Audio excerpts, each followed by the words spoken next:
Digno y santo el Cordero inmolado en la cruz.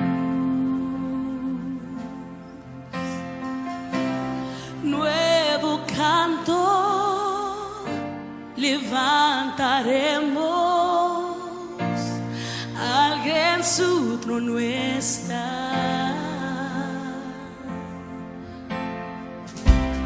Digno y santo el Cordero, inmolado en la cruz. Oh, nuevo canto levantaremos, al que en su trono está.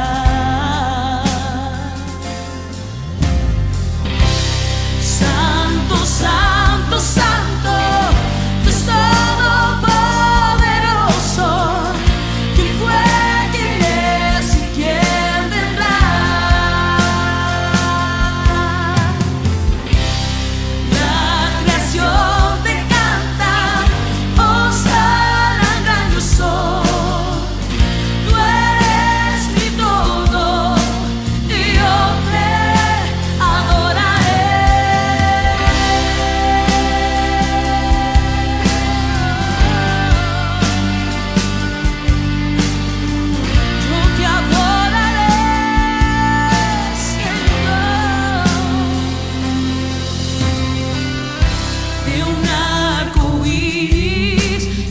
Vestido,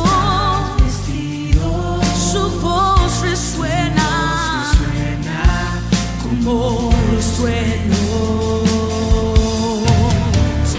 Recibe honor y gloria, poder y majestad, a ti el único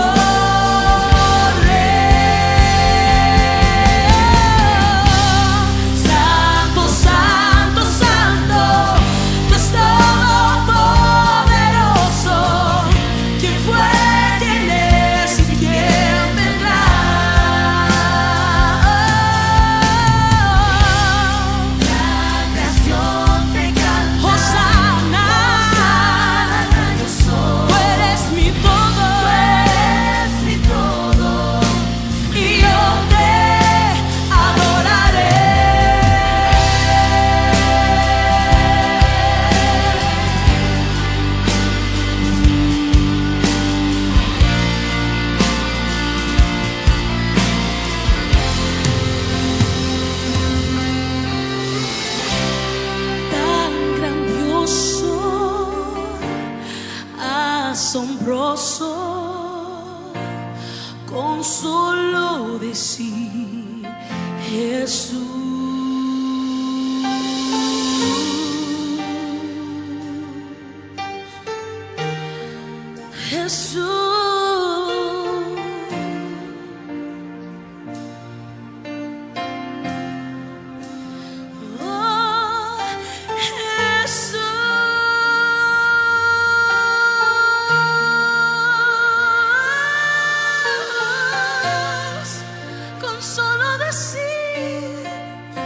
Jesús. Tan grandioso, asombroso, con solo decir Jesús.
Muy buenos días para todos, bienvenidos a su devocional directo al corazón de la comunidad cristiana Impacto. Continuamos en la serie La más grande historia de amor y hoy Lucas 24, la cumbre, la resurrección de Jesús. Bendito seas, precioso Señor, que nos tienes aquí por tu misericordia. Bendito seas por ese acto precioso de la cruz y la resurrección. Gracias, Señor, por haber puesto tu mirada en nosotros. Alabado y exaltado seas.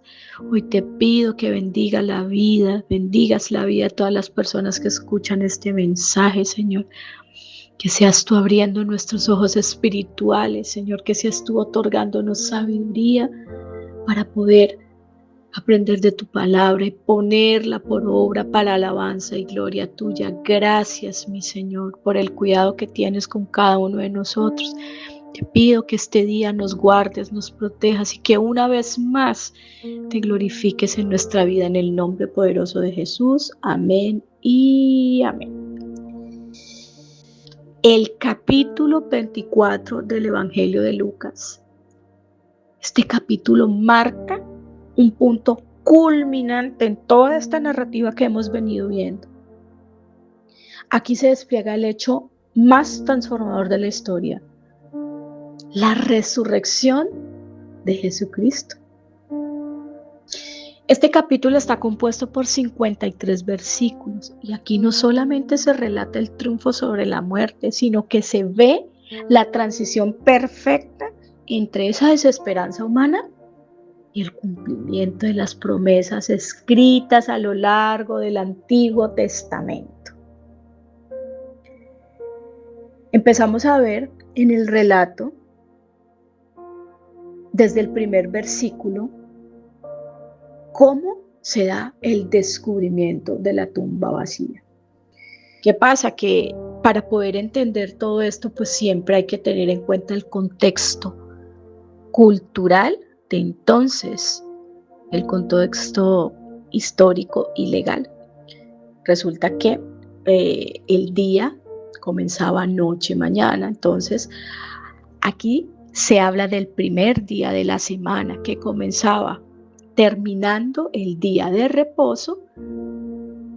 Ahí comenzaba el primer día. Entonces dice el relato que las mujeres tuvieron que esperar al amanecer del primer día para acudir ¿a qué? A completar los ritos funerarios que se hacían en ese entonces. ¿Por qué? Porque ellas los habían hecho de forma apresurada, porque pues iba a iniciar el día de reposo. Recuerden que unos capítulos atrás hablamos de que había un día de reposo especial que era, o alto, llamado que era el del comienzo de la Pascua. Esto muestra los 3 días y las 3 noches, que fue la única señal que el Señor dio, la señal de Jonás, donde se completaban 3 días y 3 noches para su resurrección. Entonces estas mujeres acuden allí. Lucas, el Evangelio de Lucas, las menciona como María Magdalena, Juana, María Madre de Jacobo y otras más en nuestro idioma, pues español. Estas mujeres llevaban especias aromáticas para embalsamar el cadáver, porque hasta este entonces, pues ellas creían que era un cuerpo. Y pues era una forma de honrar al difunto y también de aminorar el olor de la descomposición que se supone que ya tenía ese cuerpo que había avanzado en 3 días de haber pues fallecido. Por eso es importante tener todos estos detalles del contexto cultural y legal. A ver, entramos a una parte que quiero hacer relevancia aquí. Resulta que la cultura pues no tenía como válido en los tribunales formales que la mujer diera testimonio. Entonces, ¿qué hace todo esto? Miren, todos los evangelios declaran de forma unánime que las mujeres fueron las primeras testigos de la resurrección. ¿Qué pasa? Que esto se convierte en uno de los argumentos históricos más sólidos a favor de la veracidad. Y miren esto, si el evento hubiese sido una invención literaria para convencer a las autoridades, jamás se hubiera utilizado mujeres, o sea, jamás se hubiera dicho que las testigos principales eran mujeres. Avanzando en los versículos, vemos que ellas al llegar se encuentran con la piedra del sepulcro removida. Y esto no era una piedra cualquiera, era una gran losa redonda, labrada, que servía para sellar las tumbas. Y las tumbas eran excavadas en roca, porque esto protegía los cuerpos, pues tanto de los depredadores de los animales, como de los ladrones y saqueadores de cuerpos, pues en ese entonces. Y saben, ellas no hallan el cuerpo del Señor. Y entonces quedan perplejas y se encuentran dos varones con vestiduras resplandecientes que las conmocionan hasta inclinar sus rostros en tierra. Y aquí se relata que estos son dos mensajeros celestiales. Y en los versículos del 5 al 7, ellos hacen una pregunta transformadora.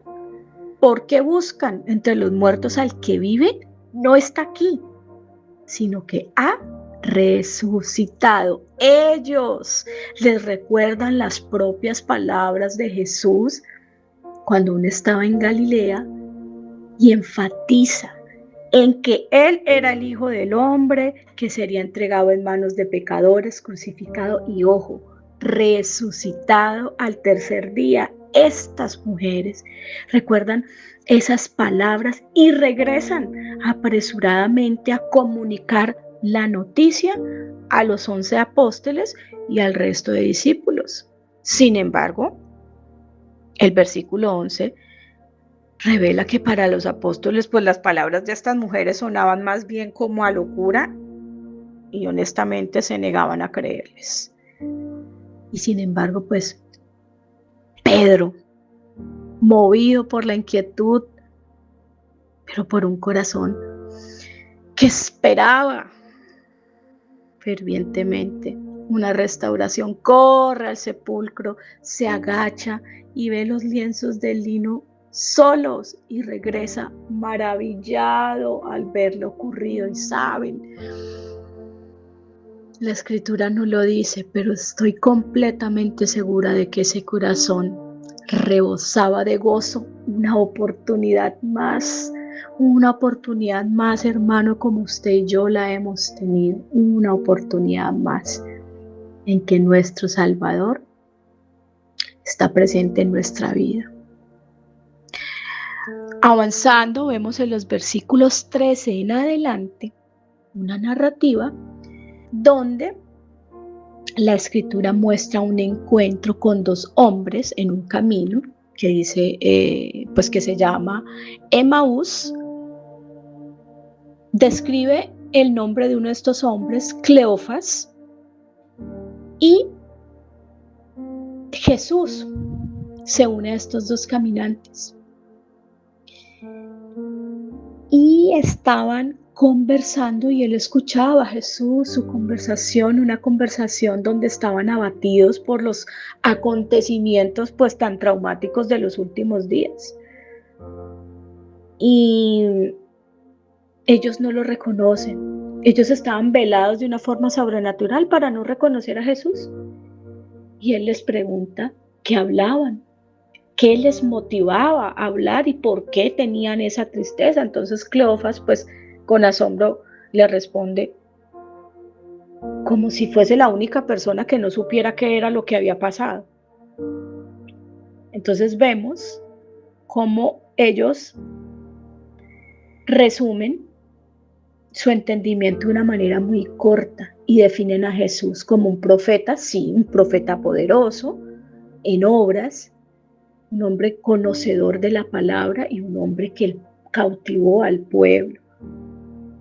Pero confiesan su profunda desilusión tras ver que los líderes religiosos pues lo entregaron a la condena de muerte. Y saben, ellos no entendían que aquí se estaba cumpliendo todo lo escrito. Ellos no entendían que palabra por palabra se cumplía cada profecía que ellos habían visto en lo que tenían en ese momento, que era únicamente el Tanakh o Antiguo Testamento. Entonces, el versículo 21 dice: pero nosotros esperábamos que Él era el que había de venir a redimir a Israel. Ellos estaban esperando una redención política y militar. Eso era lo que ellos creían. Los judíos por mucho tiempo habían estado bajo la presión del Imperio Romano y aguardaban era un Mesías victorioso que viniera a librarlos del yugo que tenía Roma y a restaurar la gloria del reino terrenal. Ellos no se esperaron un hombre pacificador y lleno de amor. Ellos no se esperaron que iba a morir en una cruz destrozado por los mismos enemigos. Ellos quedaron desorientados. Y ellos, aun cuando conocían el reporte de la tumba vaciada por las mujeres, pues realmente no creyeron. ¿Y qué pasa? Que los versículos 21 al 27 Jesús los reprende. Los llama insensatos y tardos de corazón y les dice: ¿no era necesario que el Cristo padeciera estas cosas y que entregara su gloria? Y aquí los pasa desde las leyes de Moisés hasta los profetas y expone y desglosa el hilo conductor de toda la escritura para que ellos vieran que Él estaba presente en toda esa escritura. Entonces, el relato continúa diciendo que se aproximan a la aldea y Jesús les hace un ademán donde Él dice que continúa su viaje. Por supuesto, nada de esto es casualidad. Por supuesto, el Señor sabía perfectamente lo que había de acontecer. Entonces, en la cultura también había algo, y era que ellos debían ser hospitalarios con los forasteros. Entonces invita a que pase y comparta con ellos el pan, el vino y el pan, como era la costumbre de ese entonces en Oriente. Un viajero no podía ser rechazado porque era un acto cultural pues que no era bien visto. Finalmente Jesús se sienta a la mesa con ellos y ocurre algo extraordinario. El Señor toma el pan y pronuncia la bendición, lo parte y se los entrega, y ellos quedan maravillados porque esto era característico de aquel maestro al bendecir los alimentos. Y esto lo que hizo fue abrir sus ojos milagrosamente. Sí, sus ojos espirituales entendieron con quién estaban, quién caminó a su lado y cada palabra que les dijo. Entonces, en ese mismo instante, Él desaparece, se pierde de su vista y ellos quedan sobrecogidos y se dicen el uno al otro. Versículo 32, ¿no ardía nuestro corazón en nosotros mientras nos hablaba en el camino y cuando nos abría las escrituras? ¿Y qué hace esto? Los impulsa a regresar en ese mismo momento, dice la escritura, a Jerusalén para dar testimonio a los 11 y a los demás que el Señor, ojo, verdaderamente sí había resucitado y sí había aparecido. Los versículos 36 en adelante detallan la apariencia de Jesús. Ya ellos reunidos, los discípulos, estaban tan maravillados con los sucesos. ¿Y qué pasa? Jesús mismo se pone en medio de ellos pronunciando: Shalom Aleje, paz a nosotros. Y todos quedaron maravillados. Él se presentó, Él no entró como cualquier otro, Él se presentó en medio de ellos y ellos se quedaron totalmente maravillados. ¿Por qué? Porque esto fue algo sobrenatural. En ese entonces había tanta influencia romana y había muchas corrientes también helenistas filosóficas que creían, había algo que era el gnosticismo naciente y entonces esto creía que la materia física consideraba que el cuerpo era una prisión para el alma, por lo tanto, pues no podía haber una inmortalidad, ¿ya? Entonces aquí todo esta impregnar de estas cosas que ellos escuchaban les puso a dudar, pero para desmentir categóricamente que su resurrección era una simple visión, Jesús les muestra sus cicatrices, las cicatrices de todo ese sufrimiento que él tuvo en la cruz, las heridas de sus manos y de sus pies, y ellos lo palpan y dicen: un espíritu no tiene carne ni huesos, como ven que yo tengo. Eso lo dice Jesús. Y entonces ante ese asombro mezclado con gozo y con incredulidad, ¿qué hace Jesús? Pide algo de comer y come con ellos, demostrando de una forma contundente que estaba resucitado en cuerpo. Alabado sea el Señor. Vemos el desarrollo en los siguientes versículos, desde el 44, cuando el Señor conecta ese triunfo de esa muerte con el verdadero propósito divino, con lo que estaba para ellos escrito en la ley de Moisés, en los profetas y en los salmos, y donde les recuerda que debían cumplirse en él. Para eso vino, para que se cumpliese lo dicho por los profetas.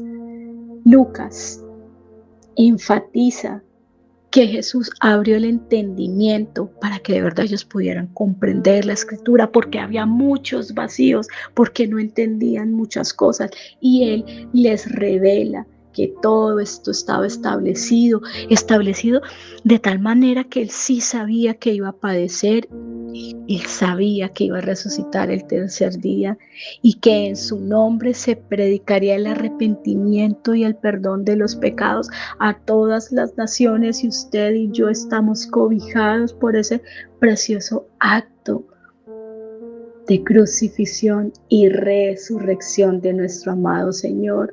Y usted y yo hoy somos parte de esos redimidos.